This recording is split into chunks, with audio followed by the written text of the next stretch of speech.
Es la voluntad del maestro, y aquí voy a solo a contarles lo que él me ha dicho que yo debo, en mi condición de mozo de espadas, hacer, y es contarles que el método y la forma de él de comunicarse con el público es más la del diálogo, la de la amable conversación. Él no es amigo de los formatos de conferencia como tal, y menos de una cátedra.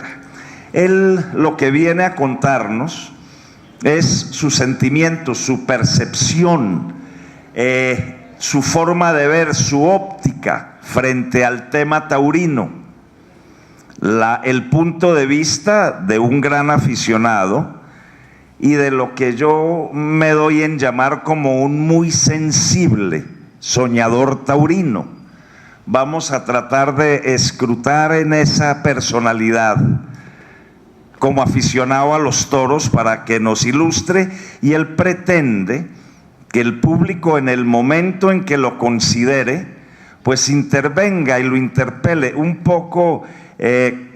Doctor Francisco Javier, no pretende él que las preguntas queden para el final, sino que haya una mayor comunicación con el público, y en el momento en que ellos tengan una inquietud o quieran formularle alguna pregunta, él está dispuesto a responderla. Es lo que él llamaría una intervención que tenga una participación directa del público, algo más fresco y fácil de manejar, de digerir, y más ameno. De todas maneras, y para complacer un poco más a quienes gustan del respeto de las formas, voy a hacer una pequeña biografía del maestro Alfredo Molaño Bravo, aun cuando pienso realmente, como muchos de ustedes, que no se necesita, tratándose de la persona que es, pero sí me voy a permitir leer aquí algo de su historia. El maestro nació en La Calera, en Cundinamarca, ahí muy cerca a Bogotá, y como lo es hoy, en su momento tampoco de joven era ni afecto a las imposiciones. Parece ser, según he leído en sus biografías, que era un gran trompeador y bastante desobediente. Pasó por 6 colegios y finalmente logró coronar el bachillerato, y el director del colegio donde estudió decía que él tenía un colegio que era diseñado para niños malos de familia bien. Eso les va dando una idea de que el maestro Molano, desde su juventud, pues ha sido la persona que hoy conocemos nacionalmente. Él no quiso seguir la tradición familiar, que era de abogados y de comerciantes, y se dedicó a estudiar sociología, y obtuvo su licenciatura de sociología en la Universidad Nacional. Posteriormente hizo estudios superiores, y solo para citar algunos, podemos mencionar los que realizó como becario de la Universidad de la Sorbona en París, después en la École Pratique des Hautes Études en Sociologie, EP de París, que es Escuela Práctica de Altos Estudios en Sociología, todos me entendieron.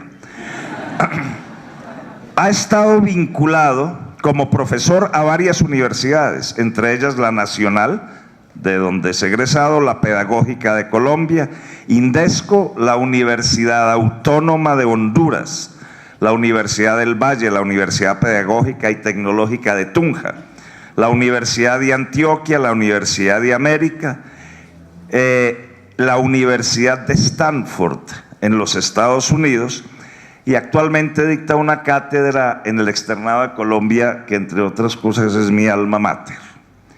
En el año de 1979 publicó su primer libro, y ya van 28 obras publicadas.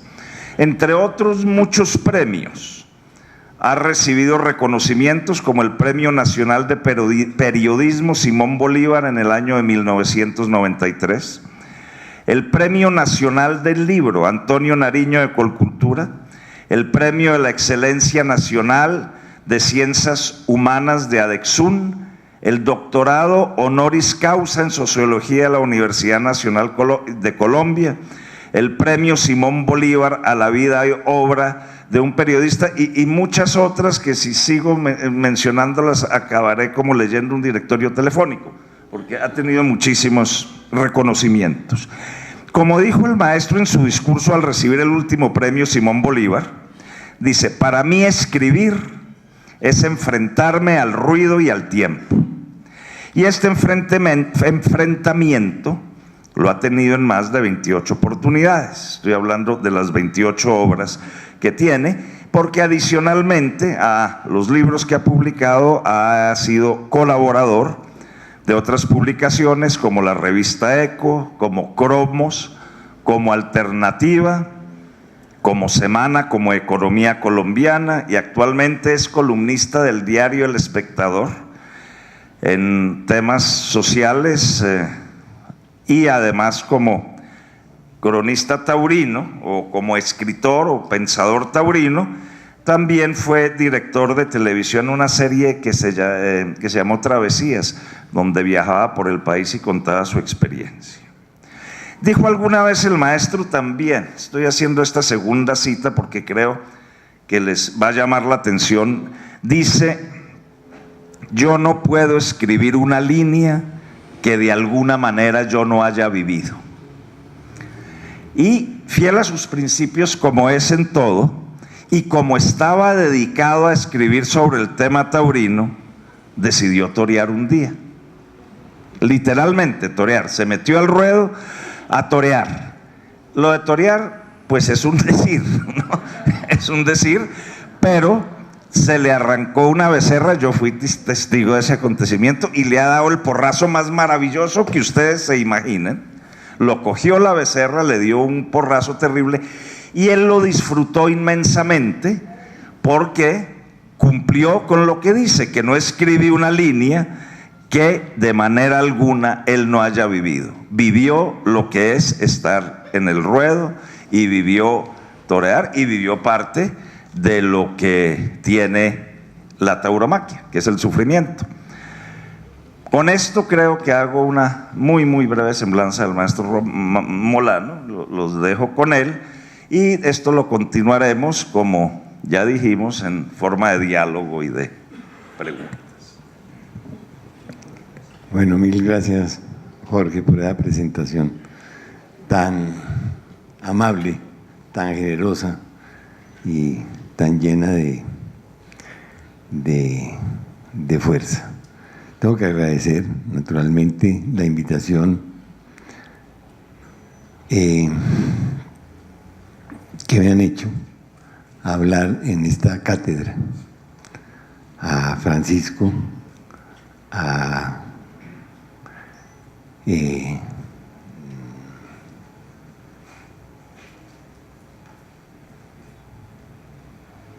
Juan Carlos Gómez y a todos ustedes por la presencia y la asistencia.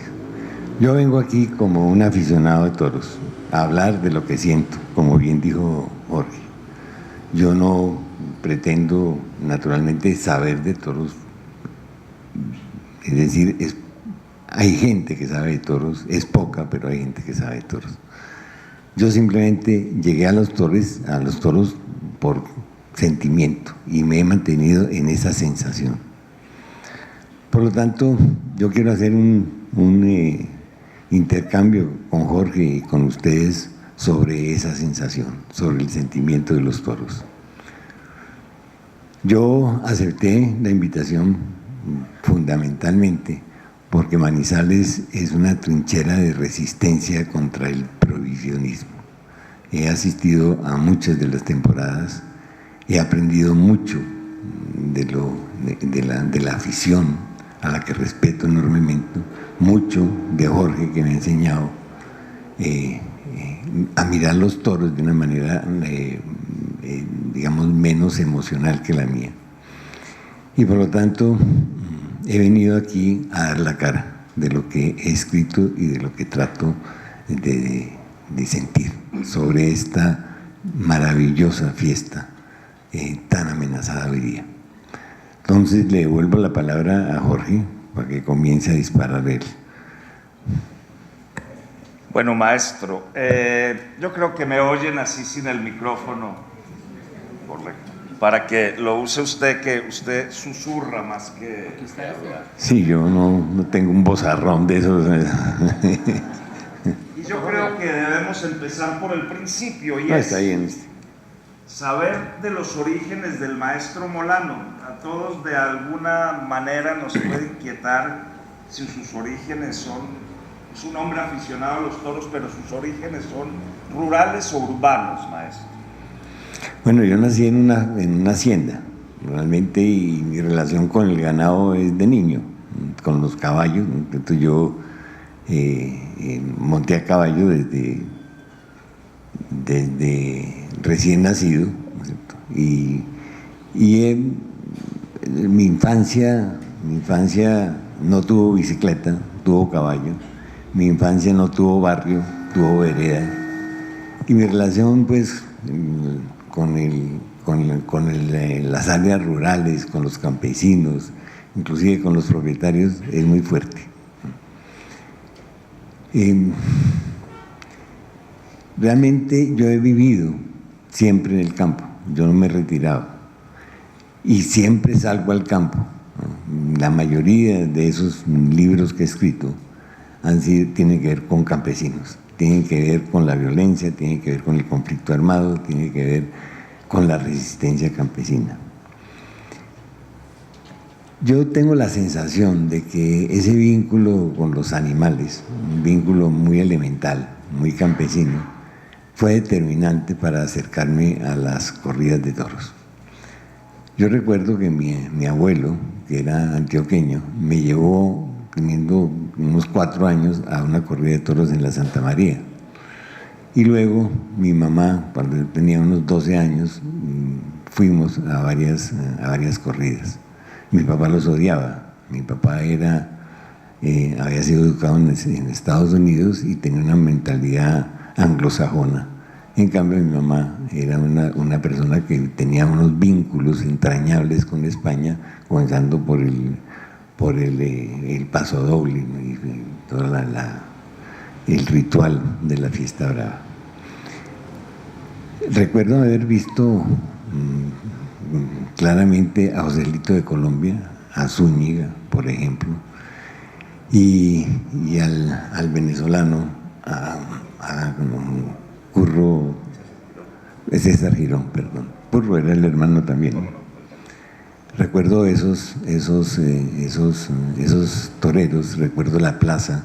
Me tocó la desgraciada muerte del charro Bañales, que era un charro mexicano que estaba presentando un espectáculo de jaripeo, y el toro, montado en el toro era un cebú nuestro con los cuernos parados, le entró un ojo y lo mató enfrente de nosotros. Ese fue el argumento de mi papá, frente al argumento de mi mamá. Mire lo que pasa en una plaza de toros, matan a la gente delante de la gente.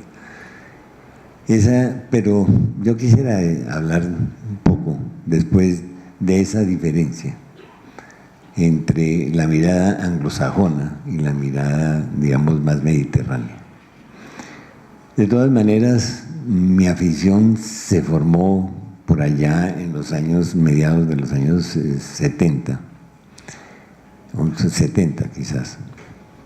Y fue varias temporadas en Bogotá, donde de los toreros que en este momento recuerdo con claridad, estaba Palomo Linares, estaba el maestro, el gran maestro, los nombres también de los toreros.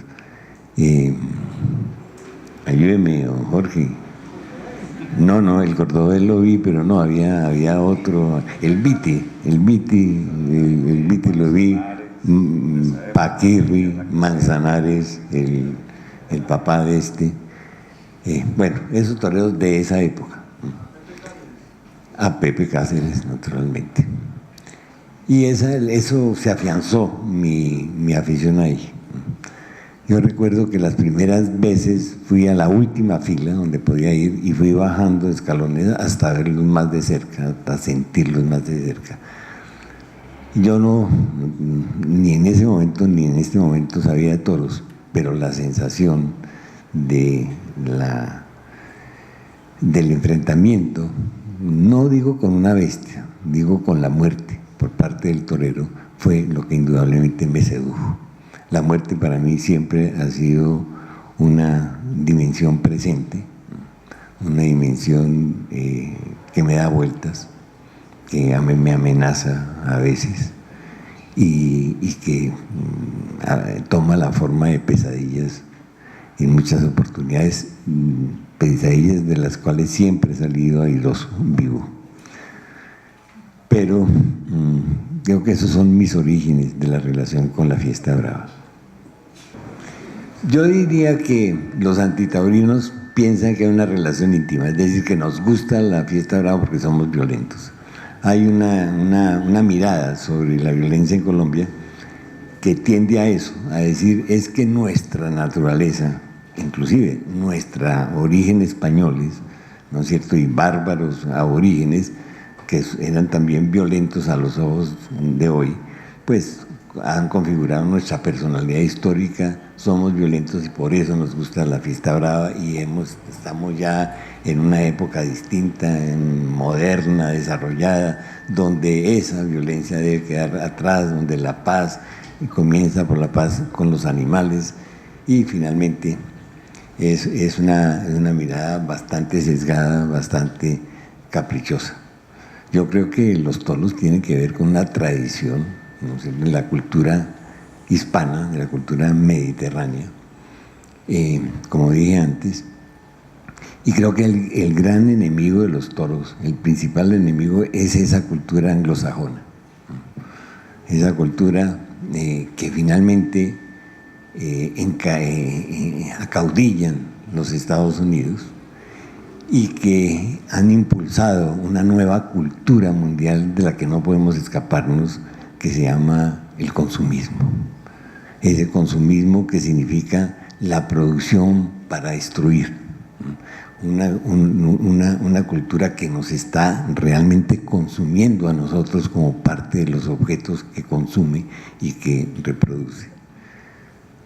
Creo que ese es el punto más fuerte, ¿no es cierto?, el enemigo más poderoso de la fiesta brava. Una cultura, por lo demás, guerrerista.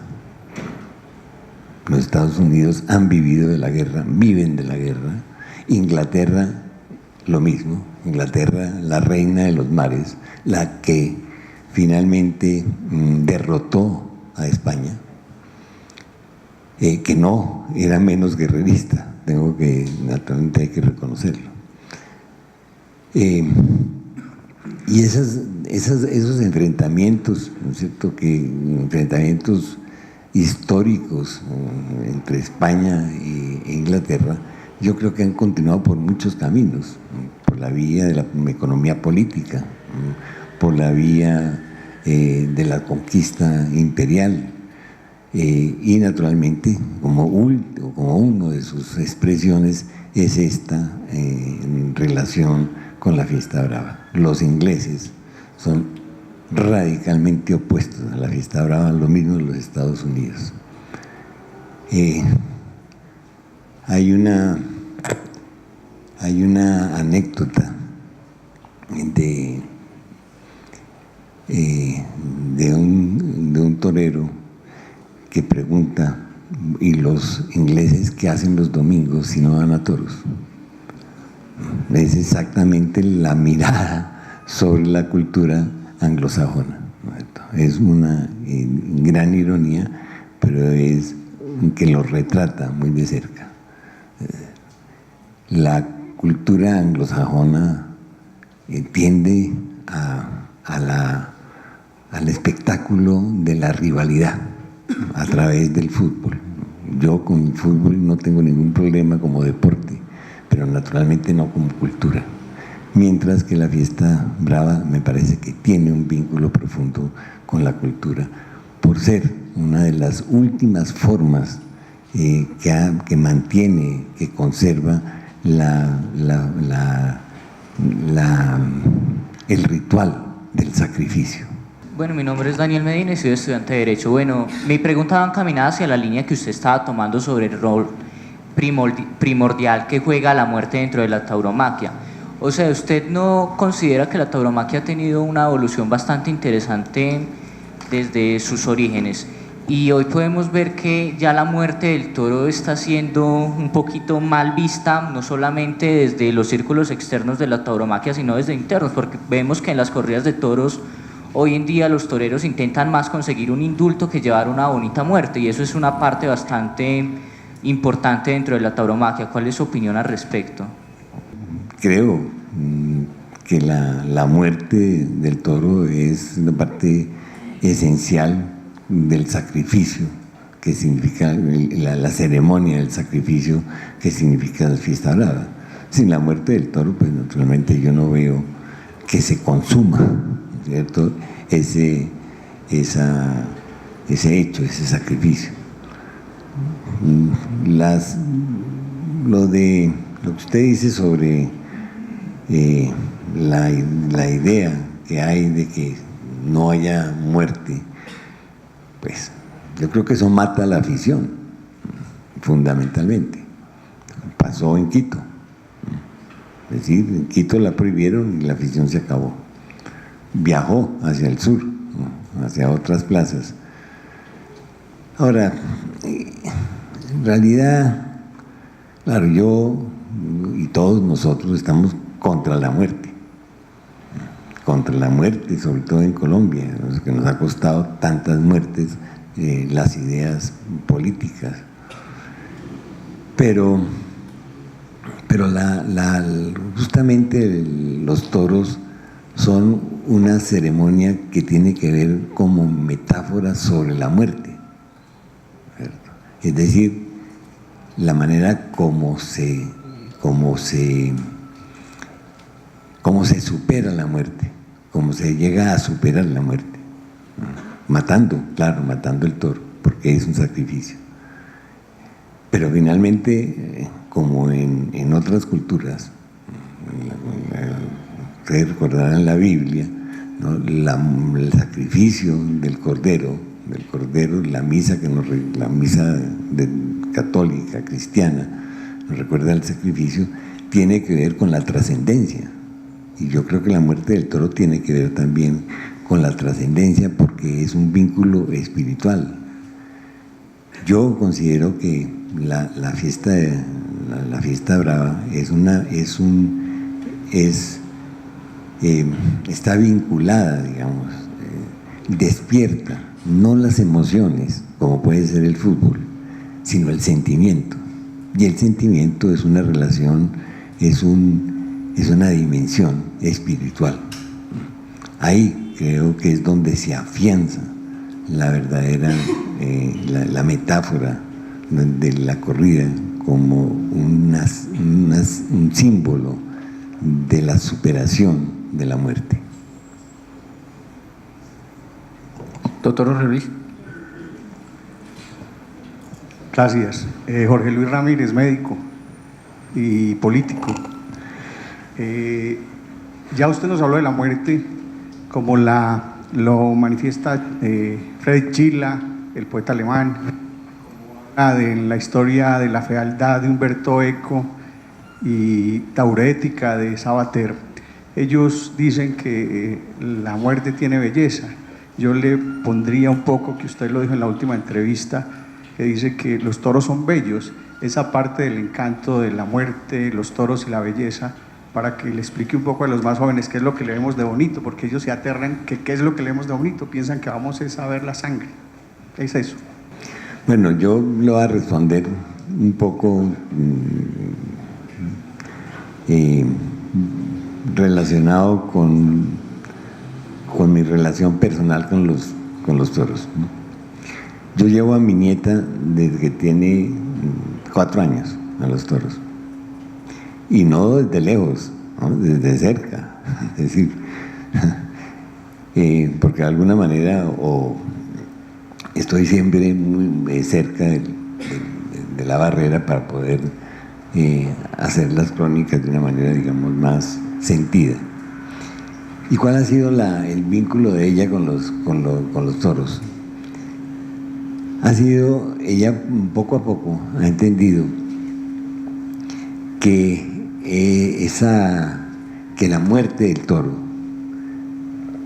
es digamos, el fin de una relación con el torero, es decir, que conduce necesariamente a la muerte.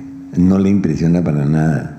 A veces, claro, cuando chorrea sangre el toro, en pocas ocasiones por la boca, y todas esas imágenes que nos han mostrado diosas, ella, digamos, reacciona, pero nunca le he visto ni taparse los ojos ni mirar para atrás, ¿no es cierto? Siempre lo mira como una relación, como un suceso natural, ¿cierto?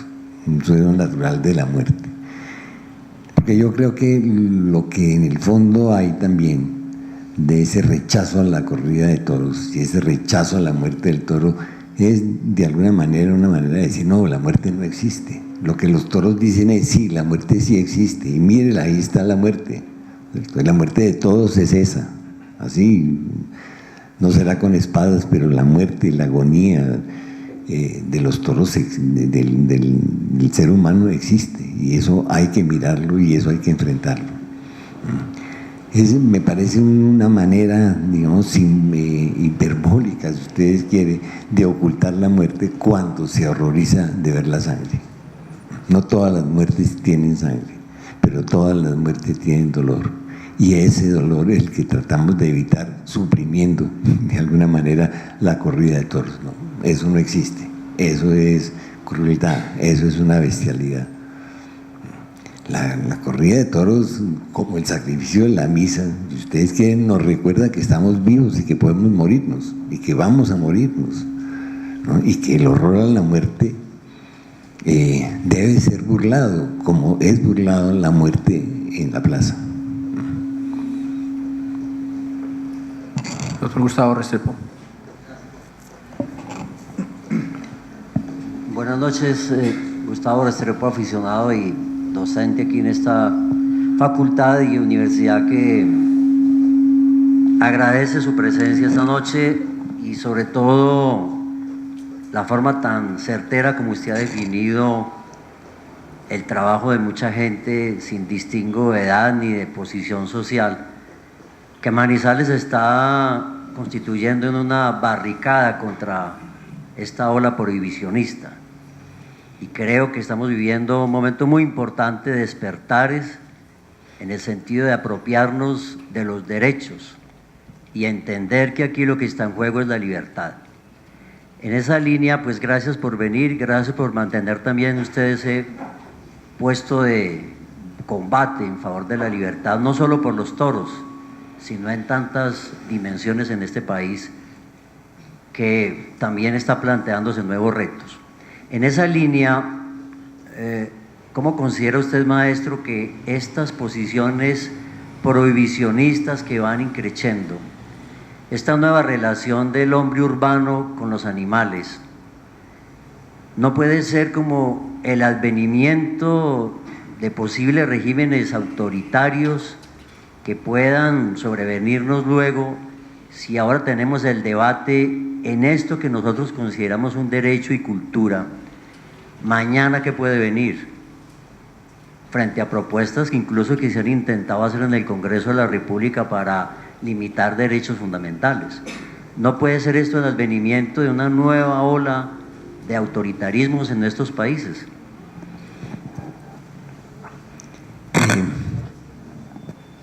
Hay que mirar cómo se ha desarrollado ese antitaurinismo en Colombia. Y ser antitaurino, pues, digamos, es un derecho que nosotros los taurinos respetamos, ¿cierto? Los antitaurinos han hecho de su prédica una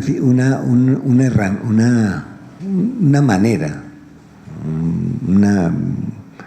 una conducta, si usted quiere, de ser populares cuando se tiene poder. ¿Cómo comienza Petro a hacerlo? Petro, un hombre que necesitaba popularidad. Su carrera política depende de que tenga o no tenga popularidad, como la de todos los políticos. Lo que yo creo que hay detrás de eso es una manera de agarrarse de una figura como la crueldad animal, como el animalismo, para hacerse figura, para hacerse popular y además hacer política. La diferencia con nosotros es que nosotros no podemos hacer política, no somos políticos, fundamentalmente no somos políticos. Pero lo que está haciendo es, y lo está haciendo el alcalde actual, y lo están haciendo muchos congresistas, es decir, hacerse populares con una figura, digamos, delicada desde el punto de vista de la imagen, que son los toros, para hacer su propia carrera política. Lo que veo también es que fundamentalmente es populista, es populachera, digámoslo así. Y tiene fuerza, eso no lo podemos negar, que Petro y las figuras que han utilizado la fiesta como bandera política han tenido éxito, ¿no es cierto? Han tenido éxito. Pero nos cogen con las manos amarradas desde el punto de vista de la política. Nosotros podemos hacer manifestaciones, como la manifestación que se hizo aquí el 15 de octubre. Una posición afirmativa, valiente, popular, ¿no? Muy emocionante, pero no política. En cambio, ellos sí están haciendo política con la fiesta de toros. Y política ordinaria, ¿no? Política perversa, si ustedes quieren, y tramposa. Bueno, a los políticos en general no se les puede acusar de tramposos, pero de todas maneras es una salida demagógica, absolutamente demagógica. Ya voy, en el mismo orden que me están dando, vamos primero aquí con el caballero, luego Francisco y luego el ingeniero. Aquí, Juan Pablo. ¿A quién me ha levantado la mano primero? ¿Quién, Juan Pablo? Entonces vamos. ¿Quién, la señora? Dale, pues, dale. 1, 2, 3 y 4. Buenas noches. Jairo García, docente universitario. No soy aficionado a los toros, ¿no? Pero sí tengo una gran admiración por el toro, como por su esbeltez, su figura, etcétera, como animal. Quería plantearle hacer los planteamientos al maestro Molano, aprovechando ya ante su presencia. Primero, que nos muestre o nos recuerde 2 o 3 diferencias entre la tauromaquia, si es que así se puede llamar, o el toreo de la época colonial en la sabana de Bogotá, que usted de una manera muy clara lo muestra en sus artículos del Espectador, tal vez fue en diciembre, finales del año pasado. Eso por un lado, es decir, las diferencias esenciales de ese toreo de esa época y el de ahora. Y segundo, en sus correrías por tantos municipios del país, sus trabajos sociológicos, cómo ha visto esas pequeñas expresiones del toreo, pues no sé si será correcto decir el coleo por allá en los llanos, las corralejas de Cinceleja y todas esas otras fiesticas taurinas que se dan a lo largo y ancho del país. Cómo se manifiesta, digamos, ese tipo de festejos en el fondo y qué valor sociológico tienen. Bueno, yo esos artículos que escribí sobre la tradición de los toros en la Santa María, tengo una sensación exacta sobre lo siguiente. En la colonia, digamos en la República, las fiestas de toros eran mucho más populares en el sentido de que se participaba, los espontáneos, llamémoslos así, eran más numerosos. Al toro lo toreaba, en primer lugar no era un toro de casta, era un toro traído de la ganadería justamente por los ganaderos de la sabana, una res más o menos brava, esa era la que toreaba, pero lo toreaba la gente, es decir, había uno o dos toreros que se vestían de una manera estrambótica, algunos salían con cubilete, de track, no sé qué, a torear el toro, había algo jocoso ahí, algo, pero los espontáneos entraban a la fiesta de una manera mucho más generalizada que hoy día. Los espontáneos se acabaron, ¿cierto?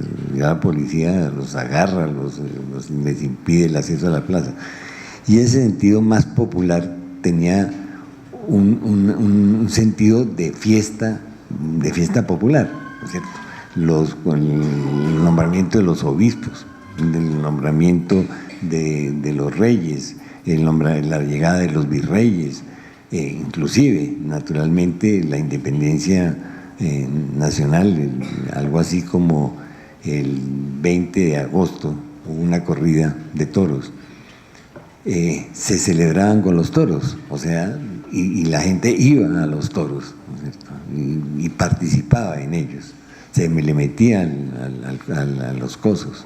Creo que eso es la diferencia fundamental con la corrida de hoy día, además, pues, digamos, los cánones que hoy tienen, que antes existían, pero existían para España, pero aquí, pues, probablemente se hace más o menos caso omiso de ellos. Ahora, en Colombia la fiesta, hay, digamos, fiestas populares en muchos pueblos. Hablo de Chinacota, por ejemplo, hablo del Lenguasaque, hablo de Tuta, hablo de muchísimos pueblos donde hay fiesta, donde hay toros, y la gente va y asiste como diría de Paula, los toros, una corrida de toros es un acontecimiento, no es un episodio, ¿no? Es un acontecimiento.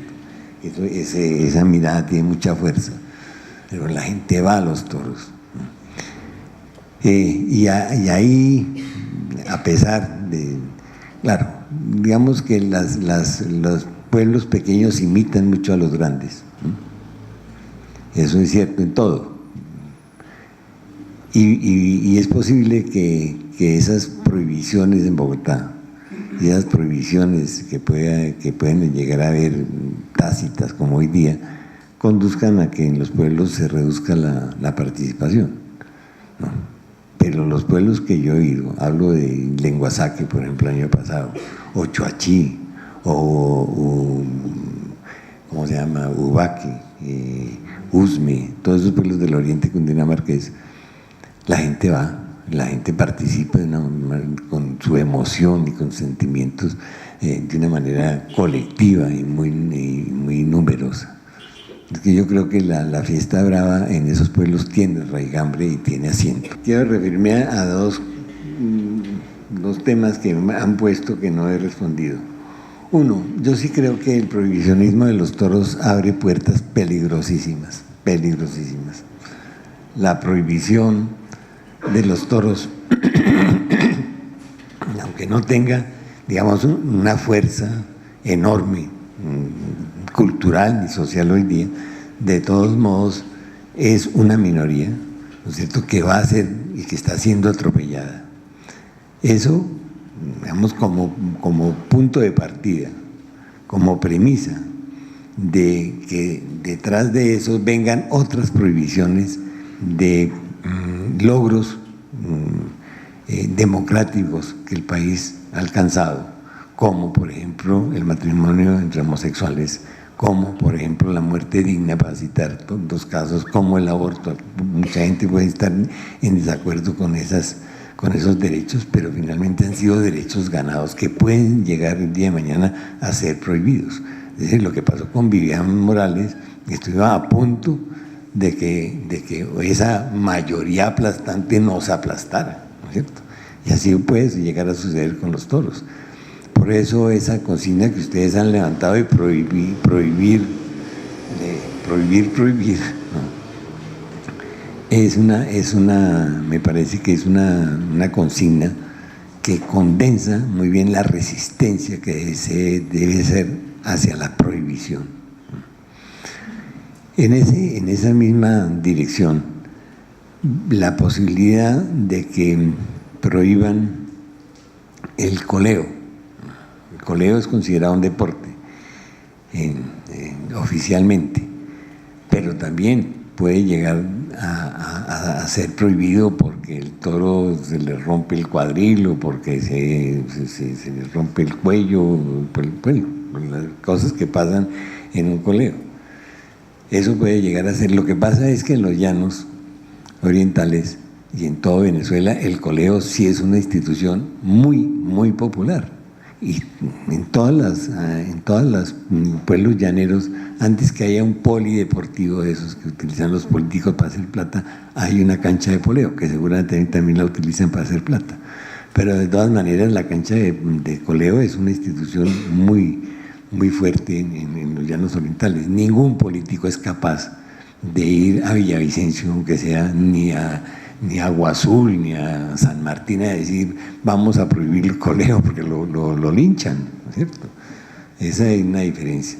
Pasa lo mismo con las corralejas, en cierta manera. Ir a prohibir las corralejas en Cereté, pues ningún político se atreve. Algún pelado, digamos, que quiere hacer política y quiere hacer nombre y tal, puede atreverse a hacer eso. Pero eso tiene una regambre popular muy fuerte.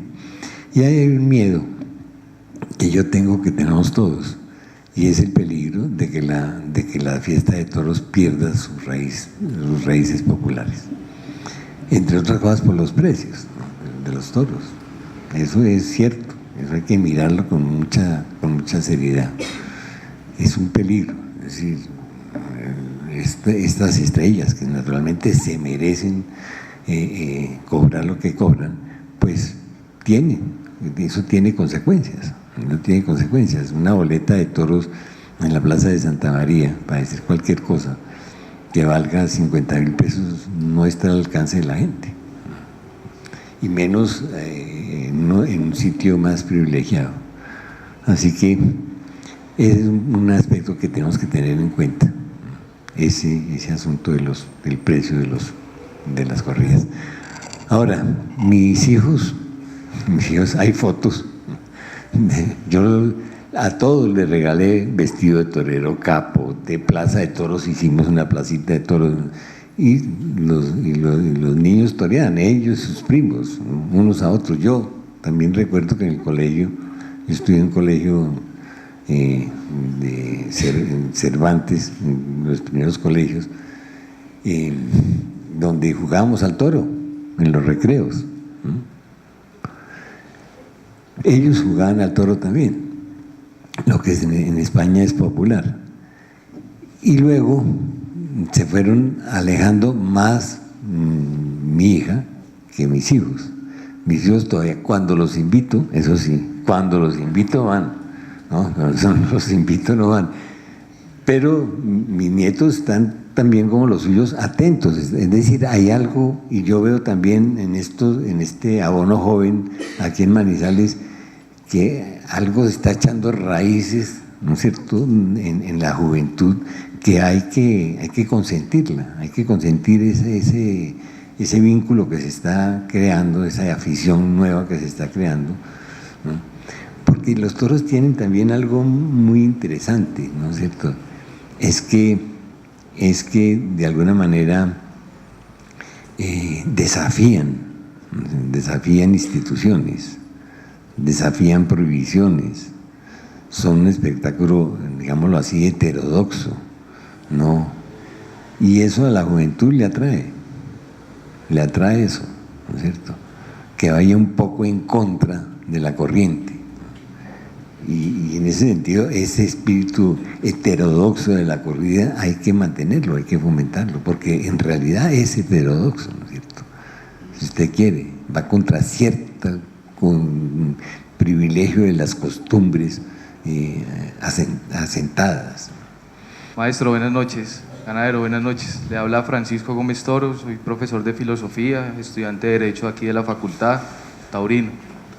Hay una preocupación pues, que siempre ha sido constante de manera personal como taurino, y es que comparto ese punto de vista de que el proyecto antitaurino es un proyecto oportunista, un proyecto demagogo, es un proyecto electoral en últimas que lo que busca es pues, generar un impacto mediático que genere votos.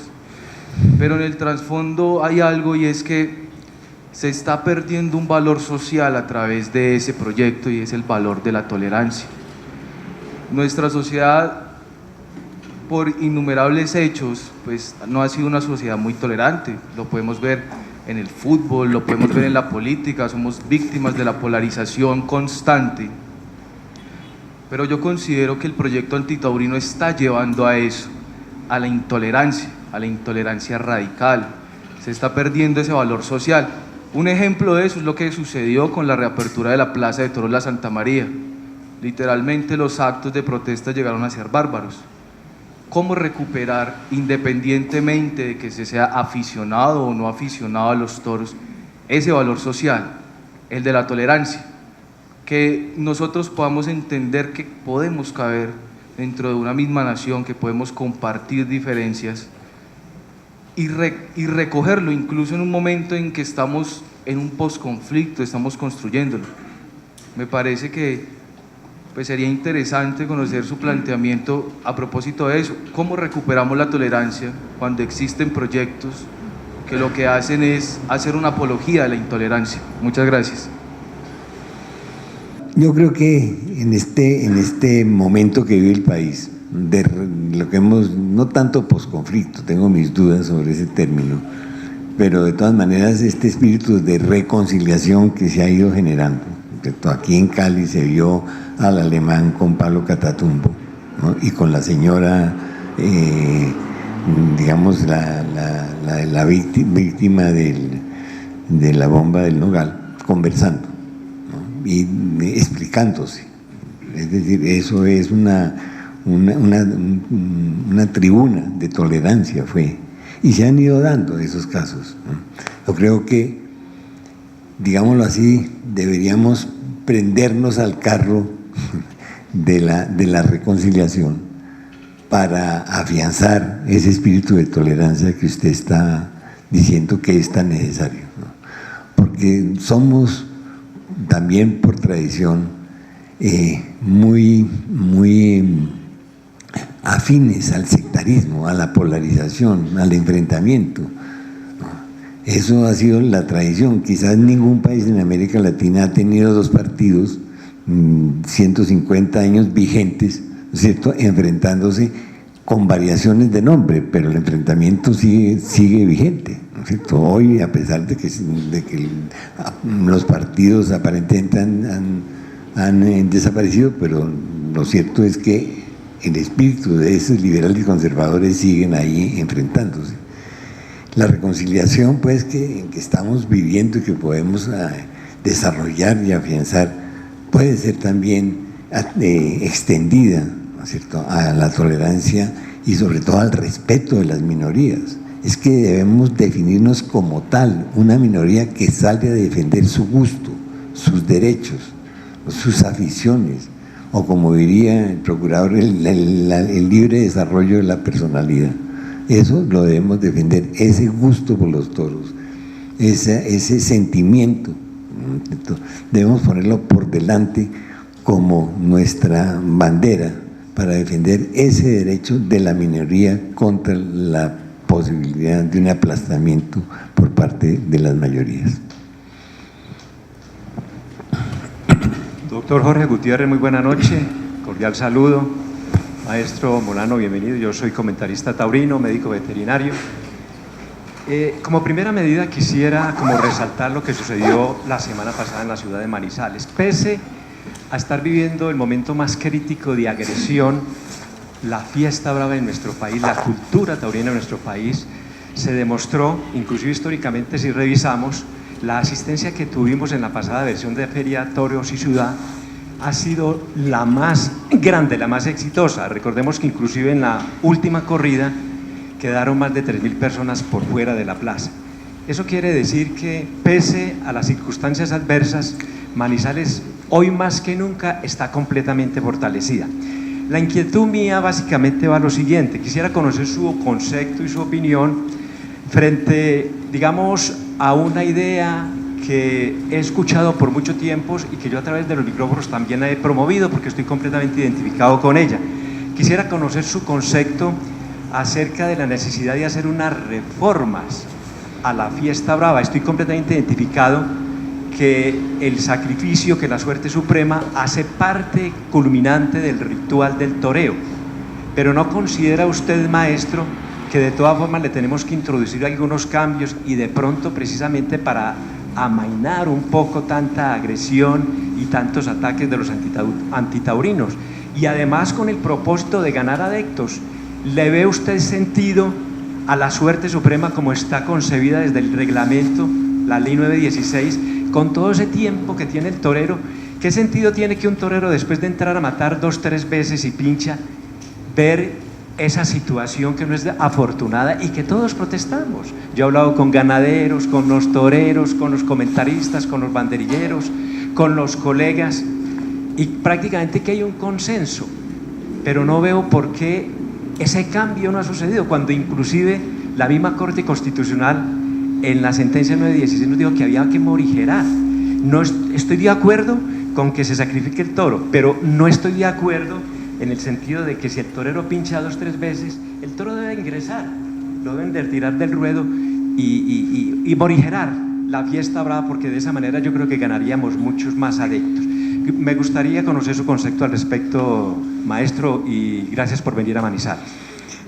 Pues no, yo estoy completamente de acuerdo con usted. Y entiendo que Felipe Negret está presentando esa iniciativa en el Congreso, justamente.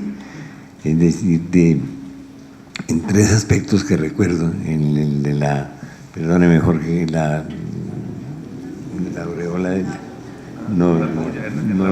en la roseta de la puya, en el tamaño de la puya también, en la de la banderilla también, ¿no es cierto?, en la más corta, en el pincho, y sobre todo en el tiempo de muerte del toro.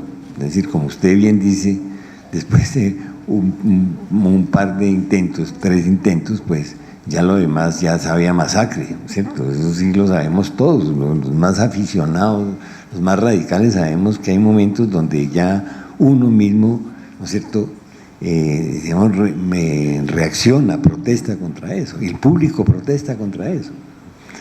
Pero yo creo que en esa dirección va esa reforma que está proponiendo Felipe Negret, que tiene un cierto sabor al gato pardo, ¿no? Démonos el anillo para que no nos corten el dedo. Me parece que, pero es un sentido perfectamente válido. Ese tiempo de la muerte del toro, desde la primera estocada, hay que aliviarlo, hay que acortarlo. No tiene sentido. Bueno, nuevamente les ruego para que el micrófono pueda llegar aquí abajo. Absoluta brevedad, ¿cierto? La pregunta concreta. Las personas, cuando van a empezar a retirar, les rogamos por favor que nos diligencien la encuesta. No lo mencioné ahorita, las personas que ese era un compromiso adquirido desde antes, las personas que recibieron la agenda, pero era un compromiso que teníamos con las personas inscritas y les estamos cumpliendo. Entonces, me levanta la mano, por favor. Vamos bajando, Juan Pablo. Te vamos al lado de allí, la señorita, y luego pasamos a este lado. Su nombre y su actividad, por favor. Muy concreto, por favor. Buenas noches, profesor Molano. Mi nombre es Osiris Carmona, estudiante de Sociología y de Historia acá en la universidad.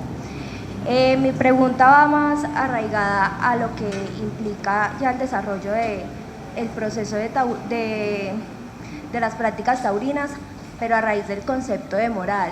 Y me gustaría preguntarle cómo examina usted la moral, no solo a raíz de esa práctica que ha sido tradicionalizada, y que es admitida por cierta parte de la población, tanto de Colombia y de Manizales, sino también cómo lo encuentra a raíz de la actividad del torero como tal y de las personas que están por fuera de esa legitimación, que serían los antitaurinos. Entiendo.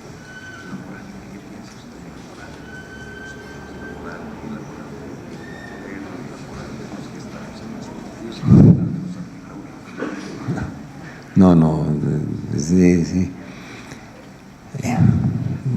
ese tema de lo moral y lo inmoral, pues es que es muy fácil, ¿no es cierto?, hablar de la inmoralidad, de la exhibición del dolor.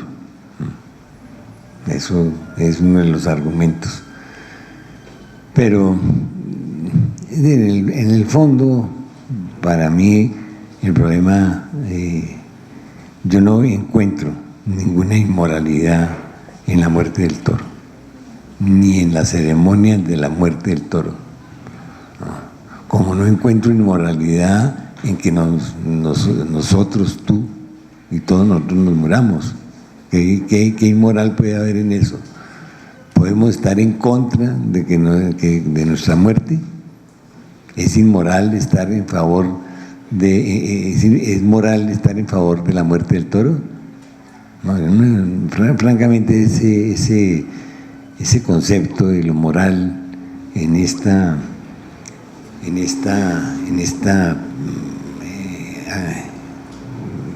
actividad no me cabe por ningún lado. No lo entiendo, no entiendo de qué se trata.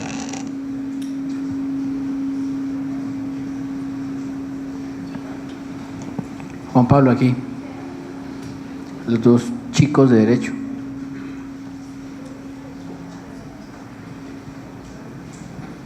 Buenas noches. Mi nombre es Jorge García, soy estudiante de Derecho de aquí de la Universidad de Caldas. Mi pregunta es la siguiente y va encaminada a un temor que me surge como taurino, y es la pérdida de las raíces populares de la tauromaquia. Una de las estrategias pues fabulosas, aparte del abono joven, es toros y ciudad, para que Manizales y, llamándolo así, las personas que no pueden pagar una boleta en la temporada grande, que es la feria, pueda y tenga la oportunidad de ir a una corrida de toros, como se nos presentó hace una semana.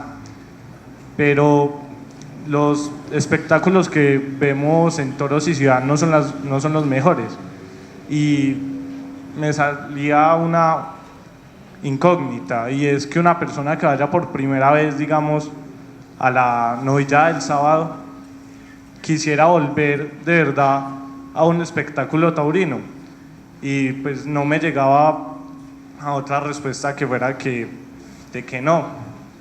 La verdad, y la pregunta va encaminada en que a nosotros como taurinos, ¿cómo debemos enseñarle a una persona que va como por primera vez a enseñarle a ver una corrida de toros o un espectáculo taurino? Quisiera que la pregunta me la respondieran ambos, pues ya que ambos son conocedores del tema. Sí, yo le paso el turno a...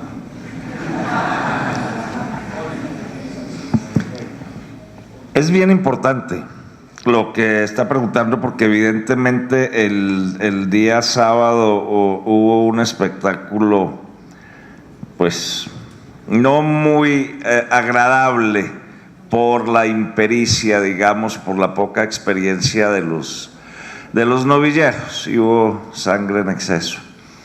Infortunadamente esto es algo que se da en los toros y que es lo que se está tratando de frenar ahora, con lo que decía Paco Ayala y lo que decía el maestro Molano. ¿Qué hay que hacer? ¿Cuál es el oficio de los taurinos? En mi opinión, es educar. Tenemos que educar. Esta cátedra, esto que está haciendo el doctor Francisco, es educando a los que tuvieron interés de venir aquí, educándose como, oyendo ideas distintas, oyendo conceptos del maestro Molano o de los mismos participantes. Entonces, nuestra obligación es educar desde cualquier lugar en que nos encontremos en la sociedad. Es la única forma de defender el espectáculo taurino o cualquier otra actividad que sea de nuestro gusto, educando. Es cierto, además, que los espectáculos de toros y ciudad posiblemente no son los mejores, porque es un espectáculo costoso. Este es toros y ciudad, lo hace Cormanizales, sin costo para nadie. Entonces tenemos que entender que no es posible traer unos toreros muy destacados, porque en cuanto a ganadería sí se presentan las ganaderías, las mismas que se presentan en la feria, pero en cuanto a toreros es muy difícil. Además, Toros y Ciudad se creó con la idea de darle oportunidad a los colombianos, a los novilleros que empezaban, y después Cormanizales ya dio una corrida de toros, pero digamos que Toros y Ciudad es una oportunidad que se le brinda a los jóvenes que quieren iniciarse en la profesión de ser torero. Pero el centro de atracción hoy es el maestro, así que gracias por preguntarme, por aquí se los paso. Yo no estuve naturalmente no pude venir al espectáculo del 15, a los espectáculos de ese fin de semana. Pero a mí me parece que esa iniciativa, ¿no?, de acercar a la gente, al pueblo, que no puede pagar, y entre a sentir y a ver una corrida de toros, así tenga la sangre que tenga, porque eso no es evitable, no es fácilmente evitable. Pues es de todas maneras un camino que va acercando y va rompiendo esa barrera que nos han tratado de establecer, ¿no? De que, por ejemplo, de que es un espectáculo de las élites, ¿no? Y que no es popular. Volver a esas raíces populares por esa vía que se está haciendo en Manizales a mí me parece muy acertada, como me parece también acertado la sugerencia de Jorge, es decir, hay que hacer polémica. Los taurinos debemos salirle a ese toro, ¿no?, a hacer la polémica, a defender nuestras posiciones, como se está comenzando a hacer, porque tenemos un cierto complejo de que estamos arrinconados, ¿no?, de que eso que dicen de nosotros de alguna manera lo estamos aceptando cuando nos quedamos callados. Pues hay que salir, hay que romper esos silencios y salir a ruedo abierto a defender nuestras posiciones, ¿no? Inclusive, como dice Jorge, educar. Bueno, ¿por qué no en los colegios, ¿no? En los colegios donde yo estaba al comienzo, porque estuve, como dice Jorge, en muchos colegios, pero al comienzo había novilladas en el colegio, y los de sexto toreaban, y los de quinto toreaban, nosotros los chiquitos mirábamos. Se toreaba sin la muerte, por ejemplo. ¿Por qué no? Pensar en espectáculos masivos de toreo sin muerte, digamos, de juego con el toro, no de corridas, ¿no es cierto? Pero sí de eso, que la gente pueda metérsele a un toro, ¿por qué no? Quizás sea una fórmula de acercarnos, porque alguien lo dijo, y se ha dicho muchas veces, la ciudad se ha alejado de la naturaleza, se ha alejado de los animales, ¿no? Antes, cuando éramos más rurales, sentíamos más al animal, hoy día lo sentimos menos. Así como en las ciudades no se siente la guerra, tampoco se siente al toro. Buenas noches, yo me llamo Lucas Frosco, soy estudiante de Derecho aquí en la Universidad de Caldas. Bueno, yo voy a hablar desde la otra orilla de esta conferencia. Karl Popper, durante la Segunda Guerra Mundial, escribió La sociedad abierta y sus enemigos. En ella expuso la paradoja de la tolerancia. En esta se exponía que si los límites de la tolerancia se expandían de forma ilimitada, esta se vería sumida por la intolerancia. En la tauromaquia, los límites de la tolerancia son cada vez más grandes, como podemos apreciar. Esto ha posibilitado que tanto taurinos como antitaurinos, porque bien aquí hay taurinos que son muy respetuosos del tema, pero la realidad es que tanto taurinos como antitaurinos son intolerantes al respecto, sean totalmente irrespetuosos con sus contrapartes. ¿Usted no cree que si los límites de la tauromaquia se siguen posibilitando, la discusión de esta se vuelva cada vez más intolerante y por tanto tendrá que ser prohibida en virtud al irrespeto que se genera en este espectáculo?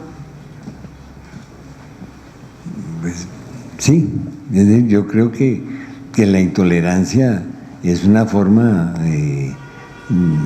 autoritaria, simplemente fascista, dictatorial, y lo que debemos defender fundamentalmente es la tolerancia, y dentro de esa defensa de la tolerancia, el derecho de las minorías. Ahí nos debemos afianzar. Yo no creo que la tolerancia tenga límites, es decir, que yo creo en la tolerancia absoluta, y no creo que esa tolerancia absoluta, por más amplia que sea, llegue a poner en peligro los derechos de la gente y menos los derechos de la minoría. Bueno, seguimos con doctora Adela. Por favor, al salir nos entregan las encuestas. Buenas noches. ¿Por qué Manizales es una ciudad taurina? ¿Dónde están los orígenes? Manizales. No sé. Yo he estudiado realmente muy detenidamente la colonización antioqueña, pero yo no encuentro, quizás Jorge sepa más de eso, pero siendo una forma de, digámoslo así, de recreación para una actividad tan severa, ¿no es cierto?, como lo que era el cultivo del café, la cría de marranos, el maíz, todas esas cosas que hicieron la colonización antioqueña. Yo creo que finalmente esos actos recreativos tenían una gran fuerza, porque tampoco uno puede decir que en estas montañas el problema era el toro. No puede hablar del toro en los llanos orientales, de las reses, pero en estas montañas no eran propiamente ganaderas. La colonización antioqueña no fue ganadera, ¿no? Entonces, ¿de dónde sale eso? ¿No es cierto? ¿Por qué Manizales? No sé, indudablemente la feria y el espíritu popular de la feria, que tiene que ver con el final, con las cosechas cafeteras, donde existe esa expansión, quizás echó raíces más aquí que en otras partes, ¿no? Ese reinado de la belleza, ese culto por la mujer bonita, esas cosas hicieron quizás de Manizales un epicentro de la raigambre de la fiesta brava. Pero yo no sé, Jorge, quizás me puede también otra vez dar la mano en ese sentido. Yo creo que Colombia fue taurina desde la conquista. Con los conquistadores llegaron toros que después pues llegaron toros a todo lo que es hoy Colombia. Unos llegaron por la actual Venezuela, otros llegaron por el sur, los trajo Pizarro, y se regaron en toda Colombia. Y como población rural en su gran mayoría, que era Colombia, tenía las costumbres de celebrar, y venía de los españoles el que se celebraba alguna efemérides, el nacimiento de algún hijo del rey, etcétera, con una corrida. Y eso se dio en todo el país. ¿Qué sucede?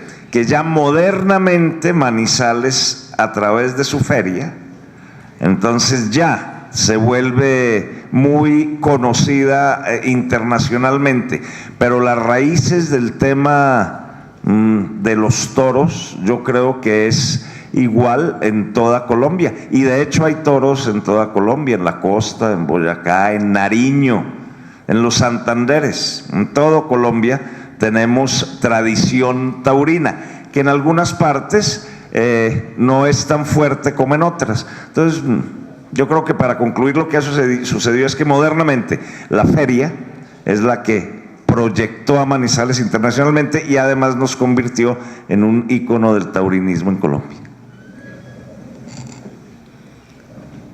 Pero una nota marginal sobre eso, apoyando un poco lo que dice Jorge. El Perú, la zona alta del Perú, donde todavía, digamos, existe la cultura incaica, es una de las regiones más donde el toro tiene mayor respeto, no siendo el toro un animal de América, es lo que fue traído, como dice Jorge. Pero ¿por qué infunde tanto respeto? ¿Por qué infunde en la provisión, en la cultura incaica, que era distinta, que eso? ¿Por qué logra arraigarse de esa manera tan fuerte en el Alto Perú? Yo tampoco lo entiendo mucho, pero es la verdad. Es decir, hay algo del animal sagrado, de la fuerza que tiene el toro, que atrae a la gente, que atrae la sensación, el sentimiento, ¿no? Porque es la fuerza, es la muerte, es el poder. Y la burla de eso, la burla en buen sentido, de superarla, de evitarla, de jugarle, ¿no? Eso atrae naturalmente los sentimientos. Teniendo en cuenta sus libros, como lo es Desterrados, en el cual da a conocer la realidad de la violencia colombiana desde un aprendizaje de la escucha, para de esta manera lograr comprender su magnitud, y mirando el toreo como un acontecimiento, como una noción de la muerte, y digamos evidenciar en esa misma manera esa muerte, ¿qué relación aguardaría el rechazo de esta acción identitaria culturalmente con la violencia en Colombia? ¿Será un ocultamiento de esa realidad colombiana a la que nos escandalizamos y no hacemos nada, y mirándolo desde un momento en el que estamos, que hemos llegado a la instancia de naturalizar la muerte humana y resignificar la vida de los animales? Entonces, ¿qué relación aguardaría? Mi amor, le voy a pedir un favor. Hágame la pregunta sin leerla. Directamente, así como estaban hablando usted y yo. Es empezar a ver qué relación aguarda esa magnitud del rechazo con la acción del toreo, directamente con ese ocultamiento de la muerte, porque usted está hablando del toreo en esa relación de cómo se ve sin velo alguno la muerte. Entonces, ¿cómo se vería en relación con la violencia colombiana? Yo creo que en el antitaurismo hay algo que tiene que ver con el exorcismo de la muerte. Es decir, la muerte es terrible, vamos a exorcizarla prohibiendo la corrida de toros. Puro exorcismo, es decir, es un recurso falaz, ¿no es cierto? Pero puede ser que haya una figura, digamos, en cierta gente que es válida. Vamos a acabar con todo lo violento, comencemos también con la corrida, cuando en realidad lo menos violento que hay es una corrida de toros. Una corrida de toros no hay odio ni el toro ni el torero. No, hay instintos y hay sentimientos, pero no hay iras, no hay rabia, no hay violencia, si usted lo quiere. Puede aparecer violenta una estocada, puede aparecer violenta la pica, puede aparecer, pero en realidad como ceremonia es una ceremonia que no es violenta. Pero se recurre a esa imagen de la sangre para, digamos, rechazar la violencia y por tanto rechazar la corrida de toros. Creo que es una salida tramposa. Doctor Gorri, mi pregunta va en este sentido. Retomando el comentario de Paco Ayala con el doctor Negret, que oí las declaraciones, yo diría, pues yo quiero que ustedes me den un concepto sobre cómo conciliar ese tipo de variaciones que él hace con relación a la ley taurina, y si esa ley taurina no será posible hacerla, digamos, en un Congreso y en un Senado donde hay tanta oposición a los toros, porque estamos viendo que viene toda una cultura desde Europa, incluyendo España, que están prohibiendo las corridas de toros. Entonces, en ese sentido, quisiera oír un concepto de ambos sobre esa situación. Y quiero hacer un comentario al margen. La cultura anglosajona realmente tuvo escritores que hablaron sobre la fiesta brava, como fue Ernest Hemingway, y yo creo que ese personaje defendió la fiesta brava como tal. Muchas gracias.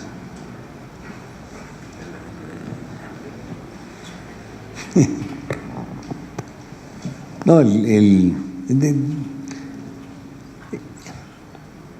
sería interesante, o sea, me parece imposible más bien decirlo, que los legisladores, ¿no es cierto?, vayan a la plaza pública en regiones donde se ha afianzado la fiesta de toros, a ponerla, a ir en contra de ella. Pensemos en Manizales, sí, puede haber gente que esté en contra, pero es difícil que eso tenga, digamos, una evolución electoral en determinadas zonas. Ahora, como dice Jorge, el problema en el Congreso es político, ¿no es cierto? Es político.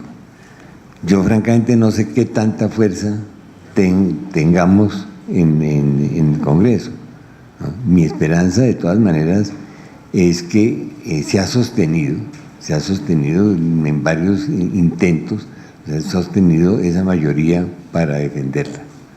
Pero yo no sé finalmente en este momento qué pueda suceder.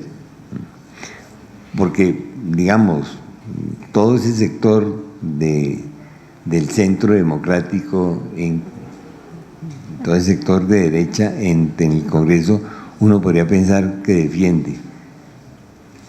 Pero no creo que la izquierda, llamémosla así, ¿no es cierto?, los que están que estudiaron por el sí, sea antitaurinos. No creo en eso. Así que si uno suma, ¿no?, esa lógica que estoy hablando, quizás la mayoría defienda la fiesta brava a pesar de la oportunidad que les da estar en contra de los toros en las elecciones, pero en ciertas zonas. Es decir, en Bogotá puede ser, en algunas ciudades puede ser, pero no sé en el Congreso si se comporta igual, porque en el Congreso, digamos, esas representaciones no son tan exactas como lo puede uno pensar. Pero no sé, si quizás Jorge pueda... Pues es muy esperanzador oír al maestro Molano cómo no ve tan negra la situación de la fiesta como las vemos algunos otros, tal vez usted también. Es bien difícil, en mi opinión, ir al Congreso, porque el Congreso es como el baloto, nadie sabe qué va a pasar. Entonces, los proyectos de ley son sumamente difíciles de presentar porque no sabemos cómo van a reaccionar. Esa es una de las cosas que ha medido mucho las personas, y no es solo Felipe Negrete, han sido todas las empresas. Cormanizales también se encuentra ahí en ese proyecto junto con Felipe Negrete y junto con la empresa de Bogotá y la de Medellín. Y una de las dudas que ellos tienen es cómo se va, como se dice popularmente, atacar, ¿no?, tacar del billar ese tema una vez se presente en el Congreso. Porque todos hemos visto cómo llega un proyecto de ley y sale como un zoológico lleno de micos, ¿no? Entonces hay un riesgo, ellos lo están estudiando y ellos tienen un buen manejo del tema en el Congreso y confiamos los que estamos un poco temerosos del asunto de que lo lleven a buen puerto gracias a que lo están haciendo con mucha seriedad, con mucho tino y con mucho conocimiento del manejo de la política colombiana, concretamente en el Congreso de la República. Yo añadiría una sola cosa, pensando en esto de la tolerancia. La izquierda en general, que no es amiga de la fiesta de toros, es amiga de la tolerancia y defiende la tolerancia. Quizás ahí haya un rescoldo, un nicho que no hemos sabido explotar bien de ese sector de izquierda que no gusta de los toros. Juan Pablo. Bueno. Penúltima. Muy buenas noches, maestro Molano, ganadero. Yo soy Daniel Gómez Dávila, soy estudiante de Derecho próximo a graduarme y licenciado en Filosofía de esta universidad. Pues ustedes responden parte de lo que yo quería preguntarles, pero quería leer esto para hacer mucho énfasis en lo siguiente, y es la decisión de la Corte Constitucional en la sentencia 041 de este año. Dice: segundo, declarar inexequible el parágrafo tercero previsto en el artículo 5 de la Ley 1774 de 2016, que adicionó el artículo 339 al Código Penal. Se difieren los efectos de esta decisión por el término de 2 años, contados a partir de la notificación de la presente sentencia, para que el Congreso de la República adapte la legislación a la jurisprudencia constitucional. Es decir, el mensaje de la Corte no es miren a ver si van a prohibir o no van a prohibir los toros, sino prohíba los toros, pero legisle. El mensaje no es decidan ustedes. Yo creo que la Corte, aunque se ha tildado de tibia en estos aspectos, la Corte envía un mensaje al legislador diciéndole: hay que prohibirlos porque nosotros pensamos que hay que prohibirlos, y cualquier ley en contra vamos a declarar inexequible porque tenemos la potestad de hacerlo. Pero creo que ustedes, sobre todo con el tema de cómo vamos a atacar, como en el billar, esto creo que lo respondieron. Si tienen alguna opinión adicional frente a esto, me gustaría escucharla. Y segundo, rápido, leía yo en Las Dos Orillas el domingo o el lunes de la semana pasada una compañera que se llama Natalia Velázquez, si no estoy mal el apellido es ese, que decía que estaba feliz de ver la Plaza de Toros llena, y me metí porque ella es antitaurina, entonces me metí a ver qué era lo que estaba diciendo. Y ella dice, estaba feliz que la plaza estuviera llena, pero porque estaba llena de una cantidad de ignorantes, de una cantidad de personas que no conocen de la fiesta de los toros y que van a emborracharse y que van a ver toros, pero que no entienden nada de toros. Entonces yo decía, el día de mañana yo me la encuentro allá en una sala de arte o en una obra de teatro, y como yo no sé de eso, va a estar feliz porque se van a acabar el teatro y se van a acabar las salas de arte porque yo no sé de eso. Entonces, ¿qué opinión tienen respecto de ese asunto? ¿Se considera que quien vaya a toros debe saber necesariamente de toros, debe saber qué es una capote, qué es una muleta, qué es la técnica, qué es un buen torero, qué es un mal torero, o qué? En ese sentido, muchas gracias. No, yo creo que Natalia le echa mano a cualquier argumento, ¿no? De uno u otra naturaleza, y ese es su plan, ¿no? Digamos, es legítimo que lo haga, ¿no? Lo que no es legítimo de parte nuestra es echarle mano a cualquier argumento también, porque en el fondo, en los taurinos, yo sí creo que hay unas posiciones éticas sólidas, ¿no? Ahora, ¿cómo puede desarrollarse eso en el Congreso? No sé, estamos en la misma situación de incertidumbre, qué es lo que puede pasar. Pero yo insisto en que la bandera antiprohibicionista es una bandera que puede llegar a ser muy popular, ¿no? Y en esa sombrilla puede defenderse no solamente la minoría taurina, sino otras minorías, y hacer hermandad con ellas. Parece que es una trinchera sólida. La sentencia de la Corte que nos exige que en 2 años el Congreso se pronuncie, primero está demandada. ¿Qué va a suceder? ¿Va a tumbarla? ¿No la van a tumbar? Esa es una opción, ¿no? Y morigerar es de lo que estábamos hablando aquí, de tratar de presentar un proyecto que cumpla con las expectativas, ahí está la gran incógnita, ¿de quién? Lo que me parece interesantísimo es lo que está diciendo el maestro Molano, que no hemos acudido a la izquierda tal vez por prejuicios, porque es que la izquierda es precisamente antiprohibicionista. La izquierda va con la cara al frente defendiendo sus cosas, y los taurinos no hemos acudido a ellos, y entre ellos hay grandes aficionados, para la muestra un botón, y no hemos acudido a ellos para que nos unamos, ¿no? Como nos estamos uniendo con las gentes que tienen actividades recreativas parecidas a las nuestras, como los caballos, la hípica, el coleo, etcétera, los gallos. También políticamente nos debemos unir con las personas que de alguna manera piensan, o su filosofía es la de que es prohibido prohibir, que va a ser pues el tema de moda. Les quería decir una cosa. El maestro Molano llegó ayer de Cali, ha hecho un periplo grandísimo, pasó por Manizales, fue a Cali, estuvo en una charla, regresó, ahora está acompañándonos, lo hizo por amor a Manizales y porque desde que nos visitó por primera vez ha estado muy a gusto en esta ciudad, y ahora mañana nuevamente a las 4 de la mañana parte para Tumaco a cumplir pues con las obligaciones que ustedes saben que él ha adquirido en sus temas de sus investigaciones. Entonces querríamos o pensaríamos que si es posible ya darle un pequeño receso, un descanso al maestro para que continúe con su periplo de viaje en la madrugada de mañana.